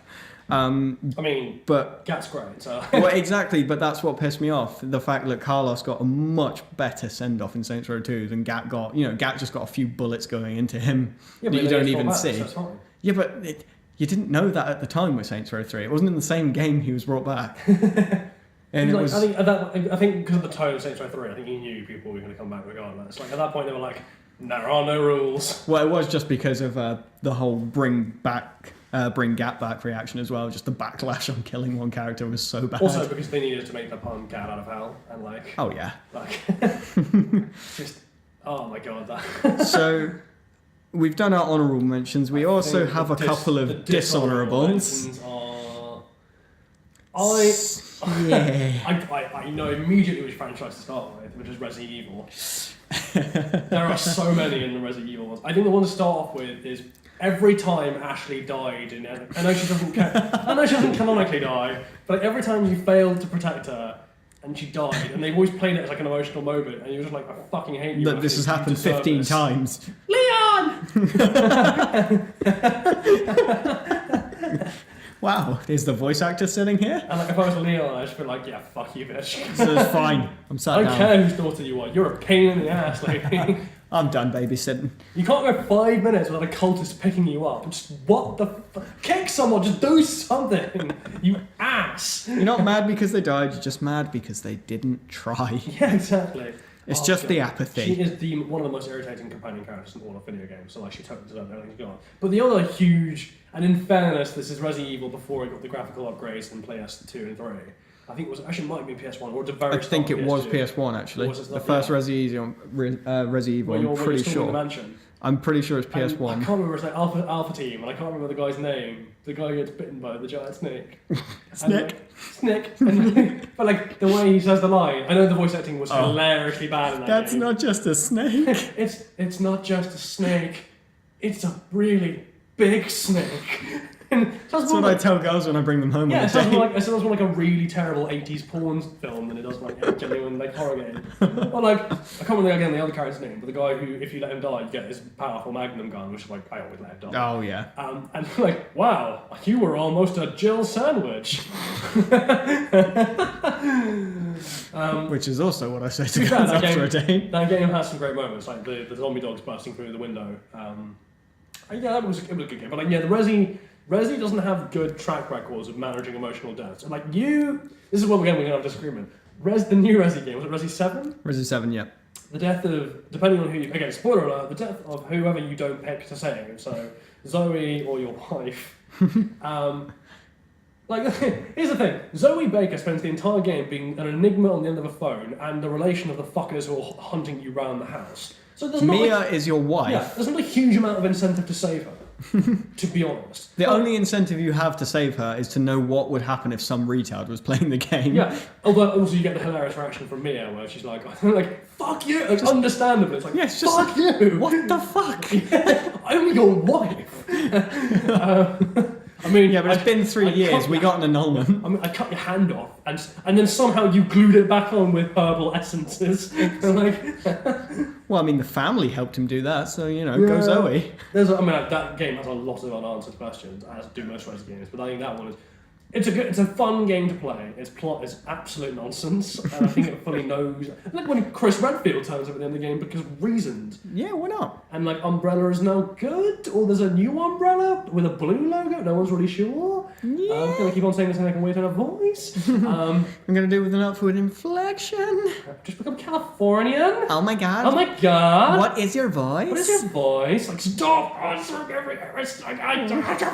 stop making every sentence a question. Anyway. You can tell we got to the Rage Corner episode of the episode. Episode of the episode. Episode of the episode. But like, Zoe and Maya, they tried to play it, whoever you didn't pick and whoever died. Like, they tried to play it off as like an emotional thing. Like, it just wasn't like. It's just a logical choice. It's just shit if you left Zoe there, to be honest. And like, if you take Zoe, she dies in 5 minutes anyway by being turned into like fungal concrete and dropped in a river. So, fungal concrete. So like, that is what it effectively is. Yeah. And like, you just don't care. Whereas with Mia, like. either you don't save her and then you have to kill her later when she's gone totally batshit crazy and her last words are like, make the bitch pay or whatever, and like, you just don't care. Also, that has the hilarious ending of like when you're on the chopper at the end and you pull out the phone with the photo of her on it and then you just throw the phone off the helicopter and you're like, shots and gigs. Yeah, cheers my bye. Like, even if you're like, hey man, even if you didn't want to keep the photo of your wife, that's a perfectly good iPhone. You just throw it away, just delete the photo. Yeah, there's a delete button, man. Come on. You ass. Like, you could imagine him on the phone the next day just like, yeah, so I'd like to take out a new contract. Yeah. What was your old phone, sir? Well, let me tell you about Actually, that would have been the best prologue to the game. Welcome to Garfield Warehouse. How can we help you? Well, my friend, let me tell you a story about the Louisiana bayous, a fungally infected family, and why I don't have a phone. Why I don't have a phone or a wife. That would have made the game 10 out of 10, I don't care. Yeah, or you save Maya and Zoe, I mean, she doesn't die, she just vanishes into the ether and then there was that weird And DLC. then there's a DLC that no one likes to admit which exists. makes no sense and doesn't fit in the game. And then Maya does survive, like you kill her and bring her on the chopper, which get to the chopper now. And like nothing really happens, and like there's not really any emotional, like any really emotion in that game at all. And there's also the hilariously weird like psychic vision you have of the Baker family after they die, minus what's his face, the son. Lucas. Lucas Baker. Minus Lucas. Like whereas Mr. and Mrs. Lucas are sitting on the sofa being like, oh, I'm so sorry, boy, for trying to hunt you down through the house. That's just not who we are as people. And you're like, fuck you! Yes, you are. Like, we was all being controlled by that witch child. And you're like, I don't give a shit. Okay, you hillbilly ass prick. Yeah, you're an awful dick. You tried to make me eat intestine. What is wrong with you? Didn't even saute it. Didn't even season it. That's the thing. Like, a little bit of mustard is all I'm asking for here. And then I'd say the one final dishonourable mention we'd have is... Oh, no, there's two more. I've got two more, but like, yeah, go on. Oh, you've got two more? Oh, good. Oh, goody. Mine is Colonial Marines. We've been... Oh, my God. We've been slating it all episode, and it has been for a reason. Rage. It's not just the tears of rage, it's just the nothing. Look, they have one moment where they kind of try to give you some feelings, and that's when Bella finds out that she woke up with a face hugger on her. Face hugger. Face hugger, yeah, it's like a giant piglet sits on your face. But enough about my wife. Piglet from Winnie the Pooh has gone very dark. No, just kinky. Deep in the 100 Now that's a good setting for a horror story. Before I go to the So Bella remembers that she woke up with a face hugger on her, and anyone who's seen any Alien film ever knows that doesn't generally end up quite well. Case of the munchies. Yeah, you get a really big weird stomach bug. Yeah. Literally, Yeah. A literal stomach bug. And her, I believe it's just her boyfriend's there as well, the jacked up guy who carries a sentry gun, a smart gun that never runs out of ammo, which is brilliant, you asshole. And finally, she keeps slowing the team down because she's obviously dying, which is kind of fair enough, but at the same time a bit inconsiderate. Well, yeah, that's the thing. They decide to leave her in the end, and that's the one moment when you think, you know what? If you'd have actually done some good execution there, I could have cared. I mean, to be fair, but because you are Sega and because you have made a complete abortion of this game, yeah, like the interns clearly designed that game. And they did. And so, I mean, like, it's signed up by Michael Bihn's terrible voice acting. Yeah, he got throat fucked by Hellraiser beforehand. Corporal Hicks, whose survival makes no fucking sense. But I mean, nothing in that game. Which is like, oh yeah, my cryopod was ejected. Also, like, intake of breath. Not only does that game, but I wasn't in mine. It's like he's still in that voice from Blood Dragon. And like, not only does it, except with less emotion. He's like he's taking the piss out of himself, like Blood Dragon. But like, no, it's just he doesn't give a shit. Like, you've seen the hilarious thing where they just gave him like... He's just reading the script and just, this doesn't make sense. There's just like 50 instances of the word fuck. and the developer's like, just fucking read it, man! And he walks out of the room. I wonder why he didn't give a good performance. But like, that entire game was such a nonsense. I mean, just its plot was such bollocks. Not only did it suck itself into an implosion of mediocrity and shiteness, but it created a plot hole so vast the entire Aliens universe no longer makes any sense at all. Basically, Alien Colonial Marines did to the Alien franchise what Prometheus and the new Alien movie, which I can't even remember, it was just so mediocre. Covenant. it created a plot hole as big as the plot hole created by that film, but a whole decade earlier and in an even more infuriating fashion. And for 4 times the price. Like... You calm down now? Oh, God, it makes me angry. That high, yeah. Anyway, I have 2 more honourable mentions. One is any attempt ever at an emotional death in any Bethesda open world game. Yeah. Because I'm particularly pointing the finger at Fallout and Skyrim.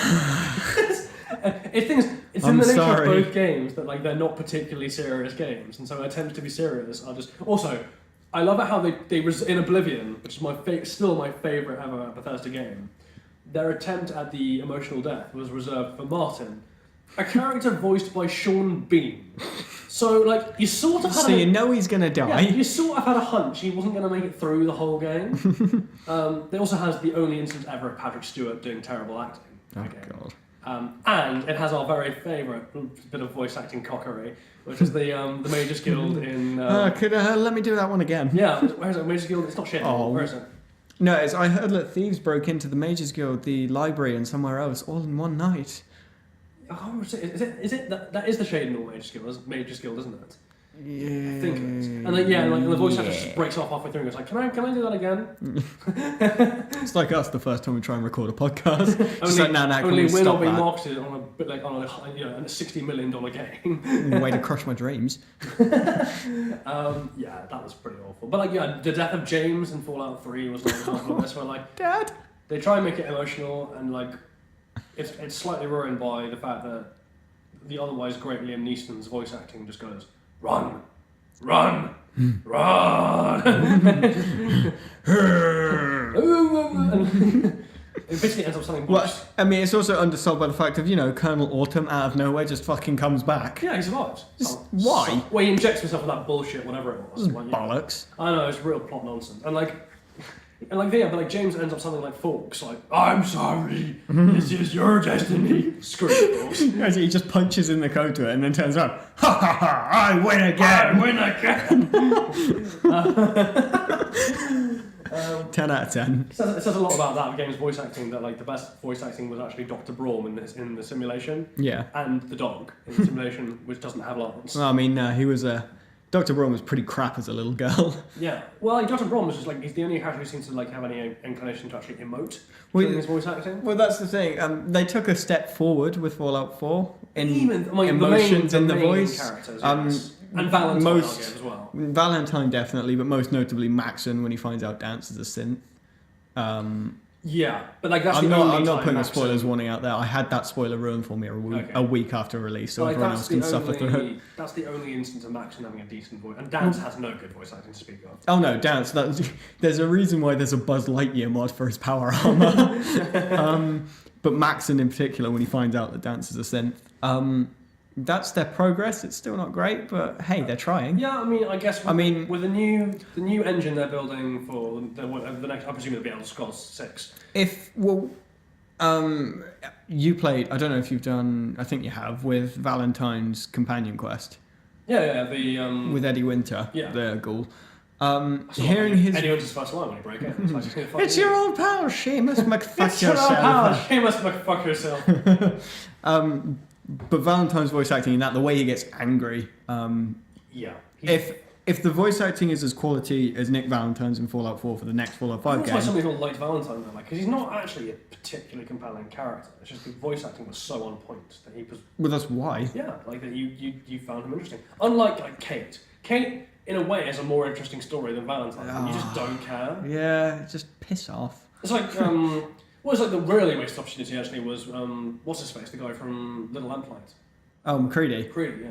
Yeah. McCready, because again, you'd already run into him in a previous game. And yeah. We spoke it on the Fallout podcast about how much we want to see them do that more often in the games. Yeah, because it's such a cool scope for it. And Madison Lee they brought back as well. And both characters, I just didn't give a shit what their stories were. Madison Lee was an asshole, McCready was a little bitch. Why was Madison Lee, total tangent, but why was Madison Lee suddenly a bastard? Because she hated the Brotherhood. But that's it. But there's no explanation given for why she hates the Brotherhood in between those two games. Because they betrayed her. There's one, they allude to it in Fallout 3 that she doesn't like the Brotherhood anyway because they betrayed her previously. And then obviously when Lyons, I'm assuming, died between 3 and 4, and Maxon took over, it was like, you remember when you play New Vegas and you're like, this isn't the right Brotherhood, because the Brotherhood in it's the 3... Brotherhood's original dickery rather than like Leon's is like basically, position. Elder Lions was the only good Brotherhood. That Brotherhood was fine. They were all about caring for people. The rest want to restrict technology. To Maxon's actually sort of more of a halfway point between the two positions than he is one or the other. Yeah, but because of his influence, the entire Brotherhood is now a group of zealots. So, and to be fair, so is the Institute though. So like it's. Well, yeah, but they care more about science, which is obviously why Madison Lee goes towards them, and that's why when Maxon took over the Brotherhood, she viewed that as another betrayal because they started crushing the thing that she works towards. But the thing is that Madison Lee always had her work trying to help people, like Project Purity. Yeah, but that's the thing. Under Maxon's command, Project Purity. Yeah, but like the Institute, they wouldn't have. The Institute don't use any of that stuff to help people. Well, they view it as they think that they are moving forward. Also, in fairness, there is a suggestion that she's actually being lied to by Sean the whole way through that. Well, she thinks she's moving forward anyway because there's so many rumours in the Institute just like, well, we may come out into the surface and help people again. Well, it's like the things like there is if you convince her to go back to the Brotherhood, there is dialogue about how Sean has been lying to her about the goals of the Institute. Well, yeah, Sean tells her what he basically tells your character when you first start, just like the Institute's all about helping humanity. And it really is. But yeah, off of Fallout. Well, we'll leave it on the note of if Fallout can up their voice acting to, I can't remember his name, but whoever voices Nick Valentine and the Mr. Handy robots as well, which is pretty damn cool. Yeah, it's good voice. If they can up their quality in Fallout 5 to his performances, I would say Fallout 5 could. I really want Cosworth to be the character who comes back in the next game. I think he's as a sentry bot. As a sentry. Automaton is now canon. Yeah. I have one last one, which I think you'll be able to guess from the music. Like do do do do do do do. I'm going to leave the room for these 5 minutes if you just want to get it out of your system. Familiar faces, worn out places, worn out places. Yeah, anyway. Which is the death of Dom in Gears of War, which they tried, like, the death of his wife is genuinely moving. Dom's death, on the other hand, is him maniacally gabbling to thin air whilst driving a truck full of gasoline / petrol, depending on where you're from, into a horde of swarm enemies, like locust swarm enemies, whilst they play the strains from Mad World with no singing. And like I think it's summed up best by like how overdone it is by like Marcus Phoenix being like, Dom! Yeah! Like if you listen, his no lasts about 6 seconds. Like, you know how people take the piss out of the Vader no from Revenge of the Sith? Yeah. We're like, no. It's like that, but like about 5 seconds longer. And it's so bad. Like, if you put Mad World over Vader's no, you basically get the same moment. And I'm one of the people who thinks that Vader's no is a reasonable reaction, but like it's just like it was so hilariously over the top. I burst out laughing. I couldn't help myself. It's a shitty way to end their romance, but like it was just so ridiculous. Well, that absolutely brings us to the end of our dishonourable mentions section. Yeah, and which leaves us only with our genuine top moment that made us genuinely weep. And like, I don't know about your one. My one genuinely left me actually properly crying. And I think the when and the where I was playing it, I played a factor in this. But I'll let you do yours first. Well, mine didn't leave me. Well, I mean, we're just sticking to the order we've been through for the last hour and 40 minutes.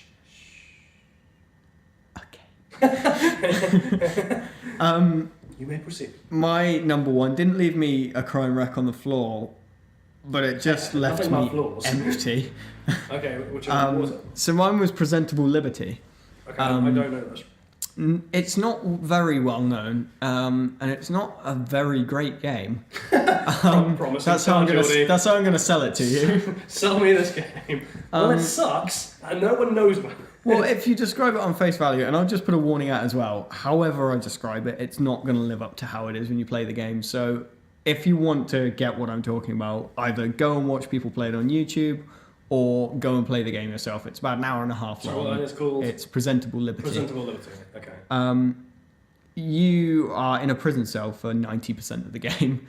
I thought you were just talking to me generally. Like, you are in a prison cell 90% of the time. No, that's me with my contract with this podcast. The other 10% of the time is you going to buy snacks. Yeah. So yeah, you're in a prison cell. Sorry. You're in a prison cell. You can't talk to anyone. And the only way people talk to you is there's about 4 different people in the game. They send you letters. Yeah. We're going to completely ignore the whole like letter sending system, like who's putting the letters through the door, because it's not about that. You're not supposed to focus on that, so piss off. Yeah. And there's a lot of silence in the game. You start out and you're just in a cell and you get letters explaining your situation to you. So the first person I believe who sends you a letter is a guy called Dr. Money, Mr. Capitalism, All-American Texas Burgers. Capitalism! And then you get a message from your happy buddy.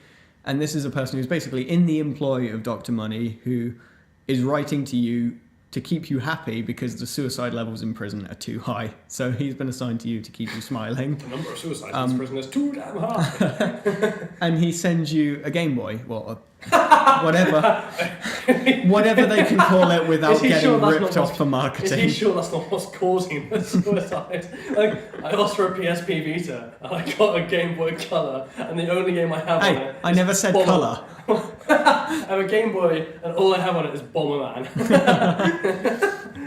And he gives you a game on that, and you play that for a bit, and that's all that happens, because there's no like wait function or anything like that. You just wait for things to happen as you would in the real world.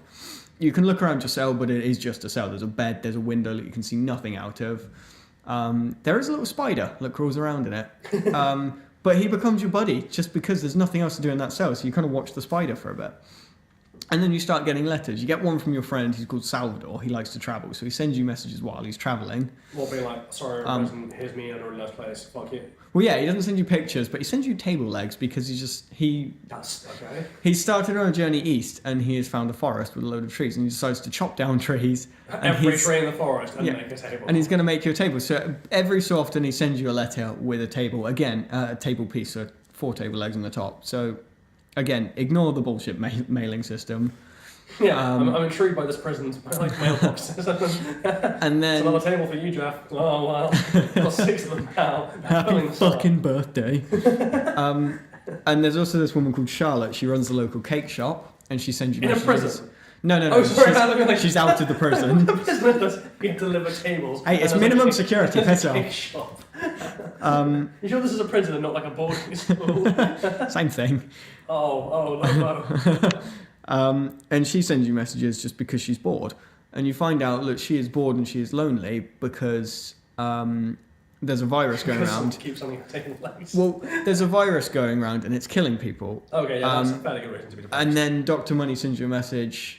The reason you've got a happy buddy and the reason things like that, because you were in prison, you are one of the few people in the world that didn't catch this virus because no social interaction. Yeah. And then... I'm noticing a consistent virus theme running through your games, by the way. I like viruses. And then a letter gets sent to you that was supposed to be from Dr. Money to your happy buddy, basically saying if you don't raise the happiness rates or lower the suicide rates in prison, you won't see your family again. So you start to realise, oh shit, there's stakes on this guy, and you start to feel a bit sorry for your happy guy because he's over the top happy in these messages. So he sends you another game, and you kind of think, shit, these are costing a lot because they're all made by Dr. Money. He makes everything. Because he makes everything, he charges like hell for it because you can't get it anywhere else. So these all cost your house pretty much. Yeah.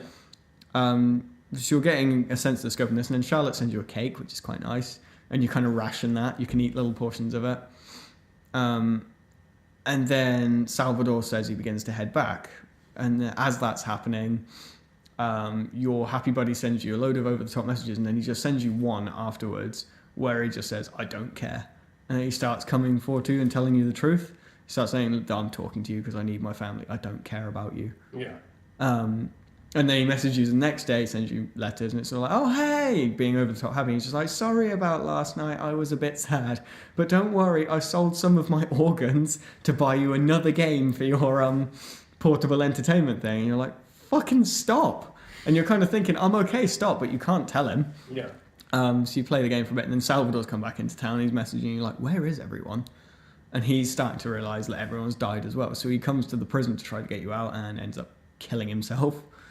Because he breaks the generator, which does work, but he kills himself in the process. The whole time Charlotte has been sending you messages just like, I'm really lonely. She plays her gramophone at one point, and you can hear it through your cell bars, and you're thinking, oh, I can hear it. And then she's like, I hope you heard that. I'll never know. You're like, oh. Couldn't you just like wave your hand out of the cell bars? No, because you're up high. You're up very high. Didn't she just see that anyway? Like get some binoculars? No. How are you going to tell her? Wave your hand out. No. All right. Ignore the logic. Like learn hand signals and like just. And then the door to your cell obviously opens because Salvador broke the generator and died. Yeah. And you go out, you look around, and they're all doors. None of them open. Then you go back into your cell, and there's this little control panel that you hadn't seen before until the power came back on. Yeah. And it turns out your cell is a lift, so you take it down. And then you finally get out of the prison. You walked around. You stop getting letters from people at this point, and you get out of the prison. And the first thing you want to do, because you get out into the street, you can see all the buildings blacked out apart from one cake shop across the street. And you make your way over there. And you step across the door and there's just blood everywhere. And you find one final letter from Charlotte, just like, I baked you a final cake, but for all I know, you'll never eat this. Like, and she has... with blood. Pretty much, yeah. She has killed herself. Damn, So man. that's the kind of game where you're just... There's a few moments when you're tearing up throughout it anyway, but then the ending of it just kind of leaves you staring at your I'm not gonna lie though, like, PC the revelation that he's in a leftist makes me slightly underwhelmed. Like, dude, you are literally living in the solution to your fucking problem. Like I said, there's no way you can explain it and have it do it justice, but yeah, if you want to check it out, Yeah. it's called Presentable Liberty. Go check it out because it just leaves you feeling so depressed inside, which again isn't a great way to sell Jordy's it. actually tearing up like, opposite me. It's like so. I mean, yeah, it does like yeah. I mean, like pick it up. Yeah, I mean the two selling points: it's not a great game and it leaves you feeling empty inside. Go buy it, kids. Yeah. My one, I think again, is like, because it's another AAA game. A lot of people want to play this. Whore. You'll play this too, I think, which is The Last of Us. Yeah. Which obviously won deservedly a lot of plaudits for its storytelling and its character, like its character depth for both Joel and Ellie, and I mean just everyone is in that story really. And we're all waiting with bated breath for The Last of Us 2, which looks like it's going to carry on the theme of everything being fucking miserable all the time. And we're looking forward to this. Why? It was like The Walking Dead really needs to take lessons from The Last of Us, basically, on how you do genuine post-apocalypse without it becoming a grating nonsense. But for me, it's the first 5-6 minutes of The Last of Us, where it's the last night of normality before the world starts really going to shit, and it's Joel on his birthday with his I think she's like 12-year-old daughter Sarah, who's like saved up money to buy him a new watch.